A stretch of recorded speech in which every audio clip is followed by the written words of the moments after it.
The Roswell incident fact fiction. 8 जुलाई 1947 को Roswell daily record ने एक फ्रंट पेज शीर्षक चलाया जिसमें लिखा था, आरएएफ ने रोसवेल क्षेत्र में रेंज पर फ्लाइंग सॉसर कैप्चर किया। कहानी एक अज्ञात वस्तु के बारे में थी जो रोसवेल के पास एक खेत पर दुर्घटनाग्रस्त हो गई थी। इसे दिखने में धात्विक और डिस्क के आकार का बताया गया था।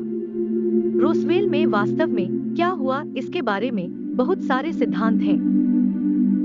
कुछ लोगों का मानना है कि यह सिर्फ एक गिरा हुआ मौसम का गुब्बारा था, जबकि अन्य का मानना है कि यह वास्तव में कुछ अधिक भयावह था। लेकिन इस बात की परवाह किए बिना कि एलियंस शामिल थे या नहीं, इस घटना का हमारी संस्कृति पर इतना प्रभाव पड़ा है कि हम इस अवसर पर आपको वह सब कुछ बताना चाहते थे जो हम मामले के बारे में जानते हैं। रोसवेल हादसा, तथ्य या कल्पना। रोसवेल हादसा लंबे समय से साजिश के सिद्धांतों और अटकलों का स्रोत रहा है। यूएस सरकार के इस आग्रह के बावजूद कि घटना एक दुर्घटना थी, कुछ लोगों ने अनुमान लगाया है कि सरकार को जो हुआ उससे कहीं अधिक पता था। 1947 में एक रेंचर को न्यू मैक्सिको के रोसवेल में अपनी संपत्ति में बिखरे हुए असामान्य चिन्हों के साथ मलबा मिला। अमेरिकी सेना ने जल्दी से टुकड़ों को इकट्ठा करना शुरू कर दिया और 8 जुलाई तक घोषणा की कि उन्होंने खेत के पास दुर्घटनाग्रस्त होने के बाद उड़न तश्तरी पर कब्जा कर लिया है। हालांकि इस घोषणा के कुछ ही समय बाद सेना ने अपने बयान को यह कहते हुए वापस ले लिया कि यह वास्तव में सिर्फ एक गिरा हुआ मौसम का गुब्बारा था जो अपने खराब डिजाइन वाले पैराशूट के कारण दुर्घटनाग्रस्त हो गया था। लेकिन कुछ लोगों को यकीन नहीं हुआ। रोसवेल में वास्तव में क्या हुआ, इसके बारे में कई अलग अलग सिद्धांत हैं। गलत मौसम के गुब्बारों से लेकर पूरी तरह से कुछ और पूरी तरह से, जैसे कि अलौकिक जीवन रूप वाले अंतरिक्ष यान के लिए एक विदेशी दृष्टि या क्रैश लैंडिंग साइट, या यहाँ तक कि परमाणु हथियार अनुसंधान के लिए एक परमाणु बम परीक्षण स्थल। कुछ लोगों का मानना है कि इस घटना के बारे में अभी भी वर्गीकृत जानकारी है जिसे कभी भी सार्वजनिक नहीं किया गया है और इसे जनता के लिए जारी नहीं किया गया है।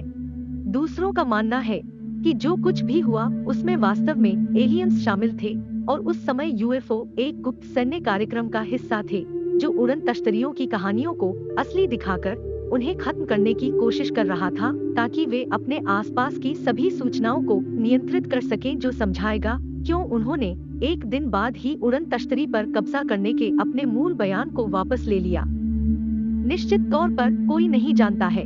रोसवेल गवाह। रोसवेल में एलियंस के उतरने के सिद्धांत के सबसे सम्मोहक सबूतों में से एक उन लोगों की गवाही है जो दावा करते हैं कि उन्होंने एक यूएफओ देखा है।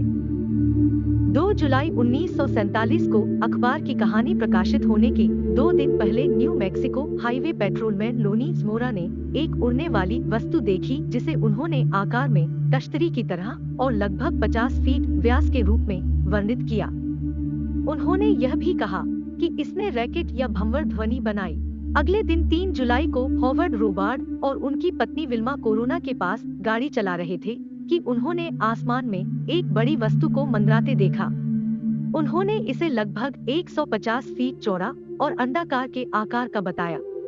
यह किनारों के चारों ओर लाल और नीली चमकती रोशनी के साथ सफेद था। दोनों 3 सैन्य पुरुषों के सामने आए जो एक गंदगी सड़क के प्रवेश द्वार की रखवाली कर रहे थे, जो एक हवाई जहाज के मलबे के रूप में दिखाई देता था। इन दोनों दृश्यों की अधिक बारीकी से जांच नीचे की गई है, लेकिन विश्वसनीय गवाहों के कई और खाते हैं। दस्तावेज। एक दस्तावेज जिसे 70 के दशक में अवर्गीकृत किया गया था ने कहा कि एक अज्ञात वस्तु एक खेत पर दुर्घटनाग्रस्त हो गई थी। दस्तावेज में फ्लाइंग डिस्क की पुनर्प्राप्ति का भी उल्लेख है। सेना ने तब से इनकार किया है कि दुर्घटना स्थल पर कोई उड़ने वाली डिस्क मिली थी। उन्होंने कहा कि यह सिर्फ एक मौसम का गुब्बारा था, साजिश, जबकि ज्यादातर लोगों का मानना है कि यह सिर्फ एक गिरा हुआ मौसम का गुब्बारा था। कुछ ऐसे भी हैं जो अभी भी सोचते हैं कि सरकार कुछ छुपा रही है। FBI और अन्य एजेंसियों के कुछ अवर्गीकृत दस्तावेज हैं जो सुझाव दे रहे हैं कि कहानी के लिए और भी कुछ हो सकता है। ऐसा माना जाता है कि ये दस्तावेज एक विदेशी यूएफओ दुर्घटना की ओर इशारा करते हैं और यह कि सेना एक जीवित विदेशी को लेने के लिए रोसवेल में हो सकती है। कुछ लोग यह भी दावा करते हैं कि उन्होंने पिछले कुछ दशकों में खुद एलियंस को देखा है। सच तो यह है, हम नहीं जानते कि रोसवेल में वास्तव में क्या हुआ था। हम क्या जानते हैं कि इस मामले का हमारी संस्कृति और समाज पर इतना प्रभाव पड़ा है कि यह इतिहास की सबसे प्रसिद्ध घटनाओं में से एक बन गया है। रोसवेल हादसा आज हमारे लिए क्यों महत्वपूर्ण है? रोसवेल हादसा इतिहास में सबसे प्रसिद्ध यूएफओ देखे जाने में से एक है। 8 जुलाई 1947 को एक समाचार पत्र ने बताया कि संयुक्त राज्य अमेरिका की सेना ने एक उड़न तश्तरी को ढूंढ निकाला और उसे पकड़ लिया।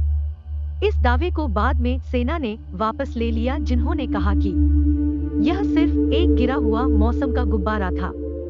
हालांकि बहुत से लोग मानते हैं कि सरकार ने वास्तव में जो हुआ उसे कवर किया, क्योंकि वे एलियंस के बारे में जानने के लिए जनता की प्रतिक्रिया से डरते थे। रोसवेल में वास्तव में क्या हुआ और क्या हुआ ये नहीं, इसके बारे में बहुत सारे सिद्धांत हैं।